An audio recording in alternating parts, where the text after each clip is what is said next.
तो भाई स्वागत है तुम्हारा आईपीएल रिव्यू के सेकेंड एपिसोड में। और LSG just did the upset of the season by defeating SRH eight their own home ground. Match से पहले तो 300 पार गोइंका वर्सेस केएल 2.0 इनकमिंग के ही मीम्स बन रहे थे, पर भाई LSG came with a solid plan in this game and they executed it quite well. और भाई एक बार फिर से यूपी पड़ गया है भारी, अब की बार 300 या 400 पार करवाने वालों के ऊपर। I kind of feel like SRH ना थोड़ा ओवर कॉन्फिडेंट थे कमिंग इनटू दिस गेम। और वहीं पर दूसरी तरफ हैट्स ऑफ टू एलएसजी यार। एलएसजी इस गेम में सॉलिड प्लानिंग के साथ आई थी, चाहे अब तुम ऋषभ पंत का फील्ड सेटअप देख लो या फिर अभिषेक शर्मा को क्रैम्प करके रूम न देने का वो टैक्टिक, या फिर बिश्नोई के द्वारा हेड के सामने ऑफ स्टंप पे खिंची हुई गेंदबाजी करना। एंड भाई एसआरएच के सामने मार्जिन ऑफ एरर अगर हल्का सा भी हुआ ना तो फिर वो गेंद को स्टैंड्स में ही भेज देते हैं।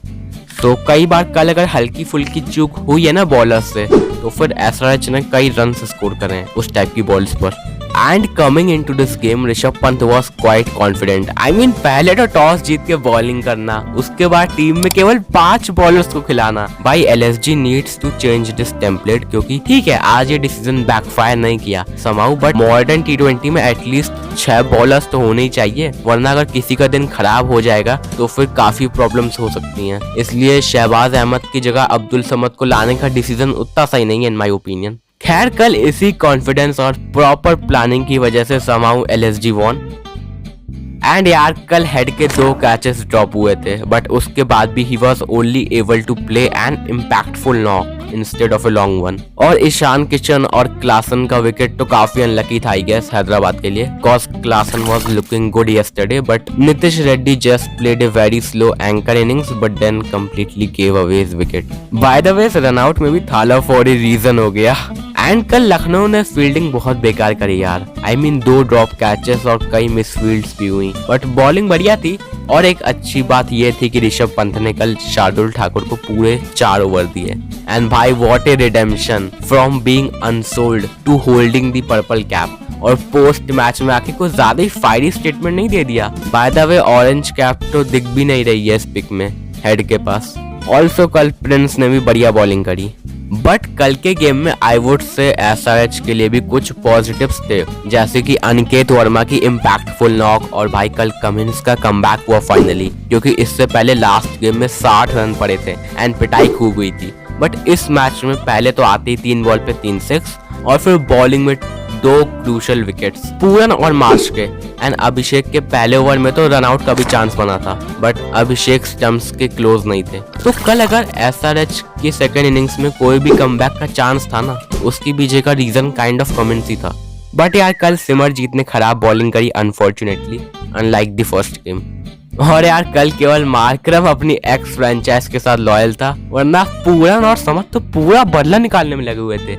एंड कल शमी की बॉलिंग पे 1 विकेट मिला और एक हाफ चांस भी क्रिएट हुआ था, बट उसके अलावा थोड़ी खराब बॉलिंग आई गेस, ज्यादा आगे कर रहे थे, लेंथ बेटर हो सकती थी। एंड जैम्पा यार पूरन को लेग साइड पे क्यों इजी बॉल दे रहा था ये बंदा। भाई लेग साइड उसका स्ट्रॉन्ग जोन है, ऑफ कोर्स वो छक्का मारेगा। तो ओवरऑल यार काइंड ऑफ कल ना एसआरएच का दिन भी खराब था, क्योंकि SRH relies heavily on the top 5 just like last season. And last season भी कुछ ऐसे गेम्स हुए थे जहां ऊपर के बैट्समैन नहीं चले थे, तो गेम हाथ से फिसल गया था। तो वही है ना यार कि अगर डेप्थ कम होगी तो फिर all out intent can go wrong any day. By the way गोइंकास प्यार with PR continues and stadium के बाहर पेंटिंग बनाने का तरीका काफी कैजुअल है। Now let's talk about the big news.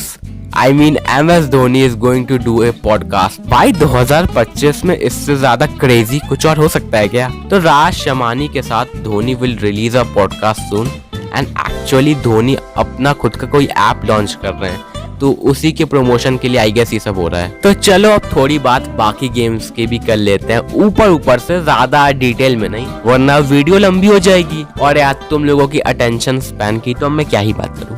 तो डीसी वर्सेस एलएसजी, भाई this is what I call absolute cinema. And जब से लोग कंप्लेन करने लग गए ना कि इतने हाई स्कोर्स कैसे बन रहे हैं, तब से अब रन्स थोड़े कम बन रहे हैं। बट आशुतोष को रिलीज करने के बाद फाइनली अब जाके पंजाब को रिग्रेट हुआ होगा। एंड आशुतोष की परफॉर्मेंस के पीछे का क्रेडिट एक बार फिर से and KL Rahul finally got his revenge. And अब अगर बात करूं पंजाब वर्सेस जीटी की, तो भाई ग्लेन फिलिप्स ने ऐसा कौन सा क्राइम कर दिया है कि बंदा जिस भी टीम में जाता है वो टीम इसे खिलाती ही नहीं है। एंड यार बटलर से ना ओपनिंग ही करवानी चाहिए थी जीटी को, वरना they will miss out on a lot of things. और भाई मैक्सवेल को कोई तो बताओ कि पहली 3-4 बॉल पे सीधे बल्ले से आराम से खेल सकते हैं। He just surpassed Rohit and DK in most number of ducks in IPL history. And Shreyas Iyer missed his century, but वो श्रेयस का ही कॉल था। Cause of course everyone can't be Hardik Pandya, कोई नहीं शशांक।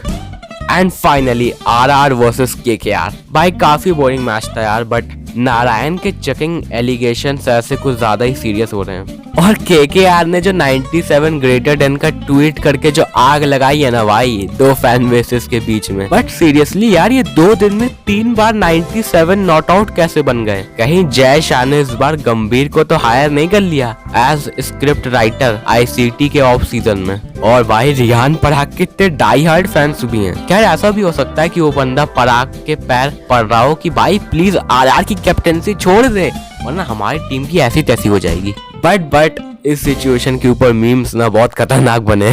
तो चलो यार, आज के इस वीडियो के लिए इतना ही। लाइक और चैनल को सब्सक्राइब जरूर से कर देना। भाई अब तो RCB के स्पॉन्सर तक इन्हें ट्रॉल करने लग गए हैं।